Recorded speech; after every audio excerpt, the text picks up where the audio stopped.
Yo, what's up, man? Hope y'all having a blessed one. We're back with another one right here. We got Killer Husband realized wife is still breathing. You ready to check out this one right here, man? Let's get into it.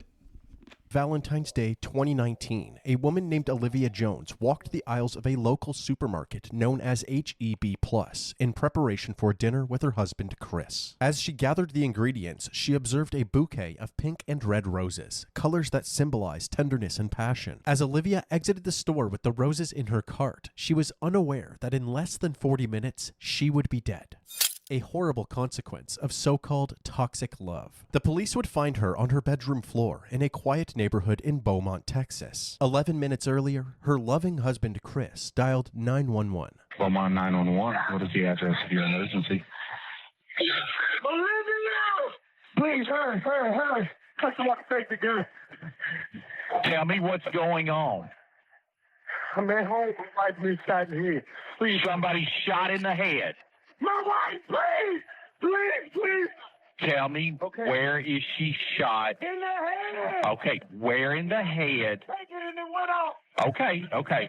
I want you to try to control the bleeding. As soon as the call disconnected, officers headed on their way to the Beaumont, Texas home of Chris and Olivia, located at 5575 Pine Bur Boulevard. At 8:55 a.m., they arrived. Officer Otis Butler was met by a familiar face, 40-year-old Christopher Ray Jones, who was visibly distressed. Officer Butler was close friends with Chris and his wife Olivia. His body cam was rolling while Chris urged the officers to hurry into the house. She in my bedroom. Where's the gun? In the bedroom, broken down on the dresser. Come this way. Okay. Please, come this way. This way. Okay. Please. Olivia! As alluded to earlier, the officers made their way to the bedroom and found Olivia lying on the floor. Baby! Sir. Okay. Step back. What's up, Mr. Butler? I tried to take it. Get his. Mom!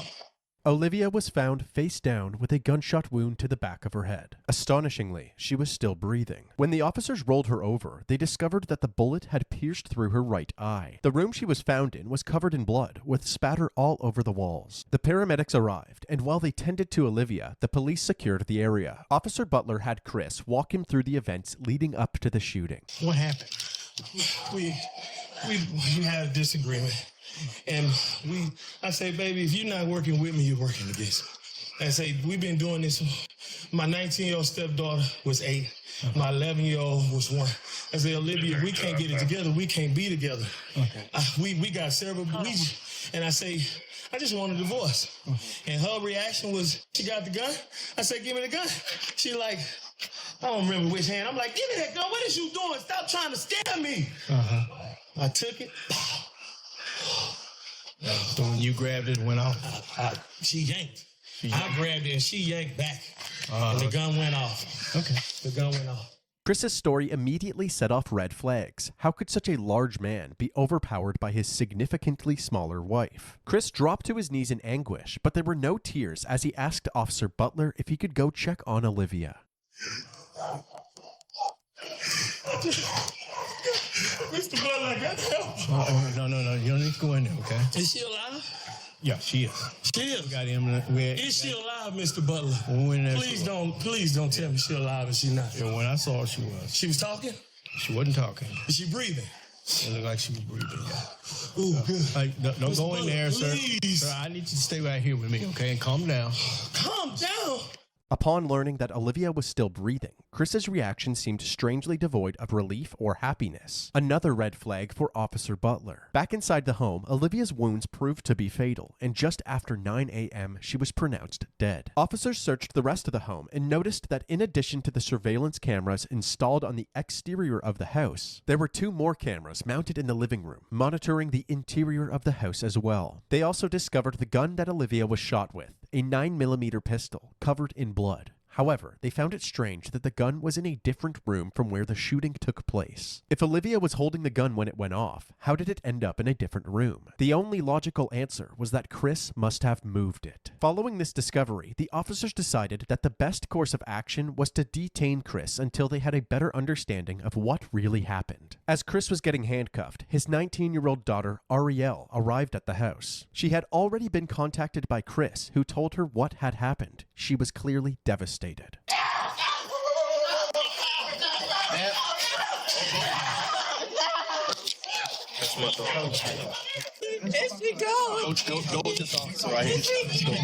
While the officers tried to console Ariel, Chris was escorted to the back of a police cruiser. Lead Detective Mendy Freeman and Sergeant Yvette Barrero of the Forensics Unit arrived at the residence and were immediately caught up to speed. According to him, she grabs a 9mm in their bedroom. And she did that. He claims he reached for the gun to try to get it from her. And when he reached for it, and they struggle over it, boom. At that moment, Olivia's sister Angela arrived at the scene, and Ariel once again broke out into hysterics. All of the evidence was collected and sent to the crime lab. Chris was brought down to the station where they took photos of his hands still covered in blood. They're waiting for the lead detectives. They're going to be the ones that actually interview you, so. When the detectives finally arrived at the station, they started Chris's interview by asking him what caused the argument. He said that he felt as if Olivia wasn't pulling her weight in the relationship. I am very particular. If you heard that, that's true. I am very particular. You strive for the best for people. I work really hard, and I don't make excuses for myself, and I don't accept excuses for anybody else. After telling her that he wanted a divorce, she went to the bedroom and grabbed the gun. What did you say? Really? You serious? Really? This is not going to solve anything. Okay. You know, this is not, you do not want to do that. Put that freaking gun down before you make a mistake and hurt yourself. She was crying. She was crying. Chris handed over his cell phone, which had access to the home security camera footage. Say, if you want to access just that camera, you touch that. And that's just that camera. Okay. You follow what I'm saying? So far, let's go back to devices. Yes, sir. And everything is labeled. Carport, backyard, front door, back door, laundry room, side garage, living room, kitchen. The police examined this footage, hoping to corroborate Chris's story. At 8:41 a.m., Olivia can be seen going about her morning routine in the kitchen. Then, all of a sudden, the footage cuts out. 3 minutes later, at 8:44 a.m., the video is back up, and Chris is captured frantically pacing around the house while on the phone with 911. 11 minutes later, at 8:55 a.m., the responding officers can be seen entering the residence. That means that Olivia must have been shot during this 3-minute gap in the footage. In the interrogation room, Chris was asked why this footage was missing. He claimed that he had no idea. We're still trying to pull up these videos here, okay? Why would there be no recordings on them? I don't know. It should be. Everybody that went in that house should be on it. But like I said, the internet, you can go through days and it pretty much does it. We shouldn't have bought that. You just keep, like, you can pick whatever day you want and it's never going to be consistent. That's why I said it was a waste of money. Well, I'm wanting desperately to find some video on here that corroborates what you're telling us, but almost all the videos start right after this event happened. Chris had a bunch of excuses, from internet problems to not charging the camera properly. But at this point, the detectives were taking anything Chris said with a grain of salt. It seemed more likely that Chris, the only one with access to the footage, had tampered with it. Since they did not have the video, they had Chris reenact the moment that he tried to disarm Olivia. Now go ahead and do my initial. She pulls it. Give me the. Okay. And I go. I'm sorry. You're good. No, you're good. I don't want the chair. I'm sorry. You're fine. I like the chair, man. I'm reliving it. You are. I'm reliving But it. she should be shot in the back of her right head. Did you feel me twist your? Did you feel me twist? Back here. Did you feel me twist your? We're still not I looking. twisted With each question asked, it seems as if Chris was improvising the answer, actively trying to make the puzzle pieces fit together rather than telling the truth. The detectives ended their initial interview feeling more suspicious of Chris than ever. They then moved on to other members of the family, starting with Olivia's sister, Angela. Olivia Jones is your sister, right? We've been talking a lot lately. We talk every day. I drop her baby to her at the tax office. She's always been timid about everything. But she was the type that whatever went on in their home, she would keep it there. Yeah. Kind of a private person. Yeah. She loved her baby so much that she thought she had to live for them. You know, she would never. Angela went on to reveal the extent of Chris's control over Olivia. She can't talk on the phone after a certain time. He controlled the finances. He never wanted to be in the presence of her family reunions, anything. He never came. But she would have to step off, and when he would call, and all you could hear was him screaming and yelling on the phone. His character is agitation. Like, his character is to be aggressive. I just don't get it. Because all she wanted, my sister was a married type. All she wanted was to be loved. Yeah. She loved love. Like, she loved her babies. She wanted to live for her babies. To make matters worse, Chris's ex-wife Letitia, who he initially met back in 1999, corroborated his pattern of controlling and aggressive behavior. I met Chris Jones in 1999. It was just like a constant fight. Like, he strangled me, choked me out, drugged me through the house. My skin was missing off my back. One time he bit my hand. He had this bite marks in my hand. This was what it was. If the house not clean, he's told me that he would kill me if I was to ever leave him. Told me how he would do it. The reason I never said anything or went for help was because I was extremely in fear of my life. Because I knew and I felt in my heart that he would kill me. And most damning of all were the allegations made by Olivia's daughter Ariel during her interview. She explained what it was like living at the house with her mom and Chris. One time they were arguing and I heard her say she couldn't breathe. I would see bruises on her. It broke her down to the point where she believed what he said. Mm-hmm. You won't be nothing without me, stuff like that. Right. Everybody knows my mom. Everybody knows my mom. Everybody knows that we were her world. With each person interviewed, the allegations against Chris were stacking higher and higher. They doubled back with him, urging him to tell the truth about what actually happened to the missing footage. To be honest, I videos. I look guilty. Not deleting those videos. I look guilty. Not if you say right now, what you just said a little while ago, I freaked out, I panicked, I did some stuff I shouldn't have done. Is that one of them? Yes. How many did you delete? I don't know. Honestly. Okay. I'm just afraid of being blamed for something I did do something that looks really bad on me. While the confession was a much-needed win for the detectives, there was still no trace of those crucial 3 minutes of footage. However, the detectives did their due diligence. They spent the days combing through all available footage from the house to see for themselves what daily life was like for the Jones family. In these recordings, the true nature of Chris and Olivia's relationship was on full display. Then you're gonna be looking stupid. Look on the floor. Look on the floor. Look on the floor, White. Look on the floor. Look on the floor. Look on the floor.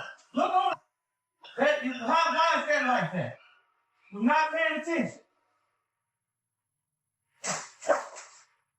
What the man?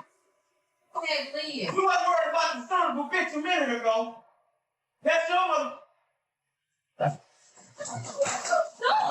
Look at me like that, bitch. I'm not playing with you. Lazy. You want to do some shit, not enough? Give it here. You got all the goddamn answers. You don't do a goddamn thing around this. Right. This your Pass me this. That's clean dish. That's clean. I didn't want to. They fell on the floor, so I didn't want to reuse them. You look at it. You don't pay attention what the f*** you doing. You all over the place, Olivia. You ain't got the chance to claim no f***ing off. Food on the wall. Who you burning now? Me. Harriet don't live here. It's you.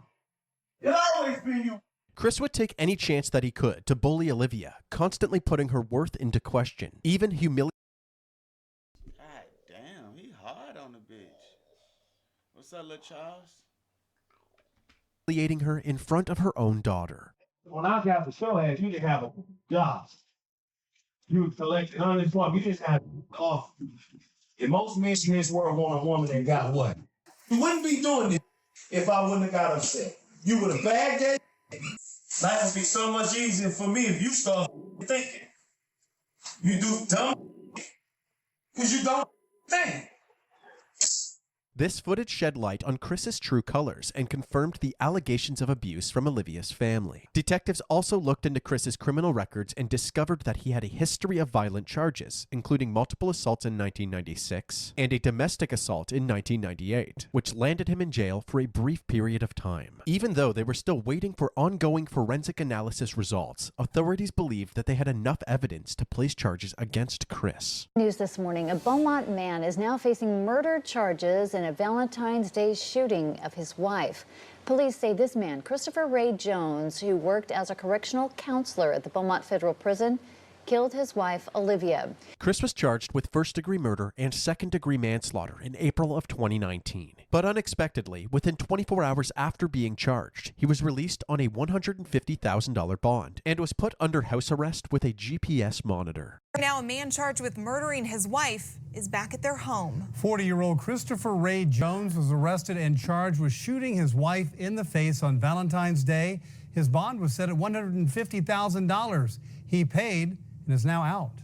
Many taking to social media to voice their concerns, stating things like, "Can't believe he's out on a $150,000 bond. That's crazy. What's wrong with our system?" And, "Can't believe they would make his bond so low that he got out. He should not be walking the streets." While out on bail, Christopher was allowed to continue operating the Jones family business, a food truck called One Plate at a Time. The judge allowed Chris to work while out on bail since the food truck is directly beside his home. However, this decision was controversial amongst Olivia's family and the community. They knew Chris was the only person with Olivia at the time of her death, and they all seemed to believe that he had killed her. This food truck on Concord Road in Beaumont is a hot topic on social media. It's not generating rave reviews from many, but condemnation from a grieving family. I don't see how would anyone want to support someone who murdered their wife on Valentine's Day, which is a day that we are supposed to celebrate love. And the day that she was going to celebrate that with him, he decides to take her life. Chris's image was tainted even further when the results from the crime lab came in. The bloodstain patterns at the crime scene indicated that the gunshot wound could not have happened in the way that Chris described it. Additionally, investigators found no gunshot residue on Olivia's hands, indicating that there was no way she was holding the gun when it went off. There was, however, gunshot residue on Chris's hands and clothing. Despite all of the evidence pointing towards Chris, he pled not guilty to his charges. But before his trial would take place, Olivia's family held a gathering to honor her memory. This Valentine's Day, Praying for you. purple and red balloons filled Rogers Park. Purple means domestic violence, and red was one of her favorite colors. 1 year ago today, Joshua Simmons lost his sister. Valentine's Day was one of her favorite holidays. I would give almost anything to have her back right now. What's this year been like for you and your family? If you can wrap it up in one word, it would be frustrating. Frustrated with the fact that Jones isn't behind bars. Now the family wants to raise awareness for domestic violence, but more than anything, they want justice for Olivia. We want him to spend the rest of his life in prison, while my sister spend the rest of her life in the grave.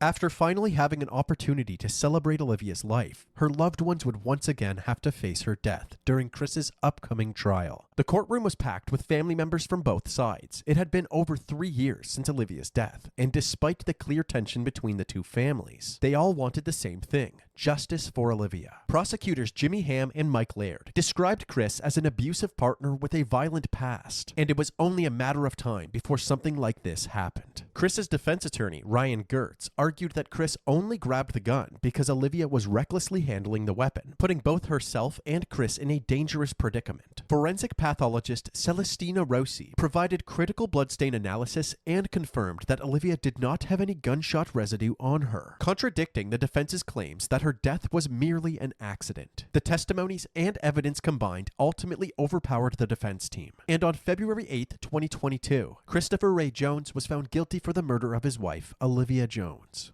1,118 days. That's how long Olivia Jones's family says they've waited for this moment. The moment when Olivia's husband, Christopher Jones, was found guilty of murder. Olivia died at the hands of her husband on Valentine's Day 2019, and instead of spending a lifetime behind bars, we elected to agree with the state to a 30-year sentence because of the potential risk of, an even higher sentence. In exchange, Christopher waived his right to appeal the conviction. After the judge handed down this sentence, Olivia and Christopher's 2 daughters took the stand. Looking directly at their father, they described the impact of Olivia's death. The youngest daughter, who was only 11 when her mother died, said, quote, "I'll forgive you one day, but right now I can't." Throughout the trial, the prosecution described a history of abuse that finally blew up. Defense attorney Ryan Getz argued a different version of events.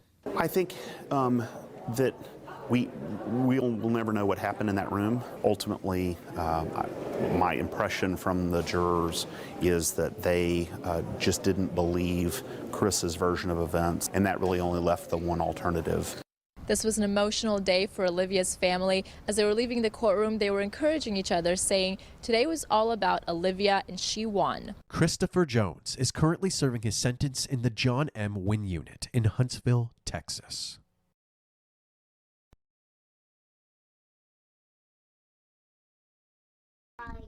I'm gonna go ahead and end this one right here, man. RIP to this queen, man. Y'all go ahead and like, comment, and subscribe. Hope y'all have a blessed one. See y'all on the next video. Say bye-bye. Bye-bye. Bye-bye. Bye-bye. See you later. Bye-bye. Bye-bye. Bye-bye.